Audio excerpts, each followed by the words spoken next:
Assalomu alaykum qadrli obunachilar. Biz navbatdagi oshxona mebelimizni olib kelib, ustanobga qilib bitkizdik. Bu oshxona mebelimizni obunachimizning xonadoniga olib keldik. Minchinorda Akram tog'amning xonadoniga olib kelib berdik, chiroyli qilib. Xudo xolasa qilgan ishimizning narxi, razmerigacha aytib o'tamiz. Videoni o'tkazmasdan ko'yinglar, xudo xolasa chiqarib borayotgan ishlarimizni birinchilardan bo'lib ko'rib borasizlar. Like bosib obuna bo'lib qo'ysalaring. Bu oshxona mebelimizni rossiyskiy mokriy laminat bilan 6 seriya laminat ishlatib qilib berdik. Poldan balandligi 220, mo'ykamizni burchakgacha 280, bu xolodilnigimizni qirg'og'igacha ham 280 bo'lgan joyga ustanobga qilib bitkizdik. Mana shu holatda tagini mokriy svetda, tevasini 6 seriya qilib, ikki xil rangda chiroyli qilib tayyorlab berdik.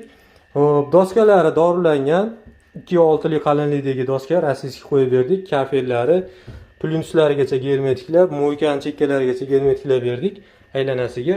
Xo'p, bu oshxona mebelimiz ichida mo'ykasi kelgan, original shushulkasi kelgan ichida sochiq ilgani vishilkalarimiz, tagida diod chiroqlarimiz, tuz quruq choyga cho'ntaklarimiz kelgan, magnitlarimiz, mikrovolnovkasiga joy qilib berdik. Bu tomonimizga gaz, pech, vichishkalarni chiroyli qilib o'rnatib berdik.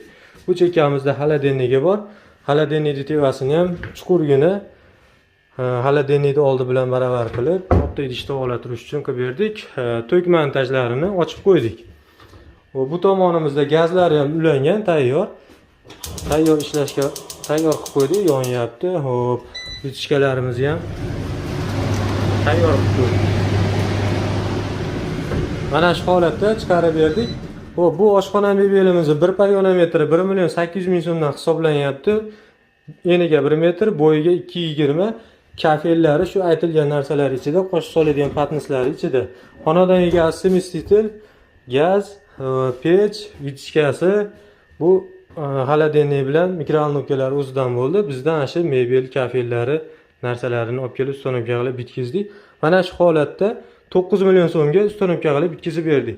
Kimga ishimiz yoqsa murojaat qilaverasizlar. Vodiy bo'ylab xizmat ko'rsatamiz. Bu oshxona mebelni narxini ichida borib o'lchash, ustanobga qilib berish shu mebelni narxini ichida bo'ladi. Mana shu holatda. Ishimiz yoqqan bo'lsa like bosib obuna bo'lib qo'yinglar. Hammalarga rahmat, sog' bo'lasizlar.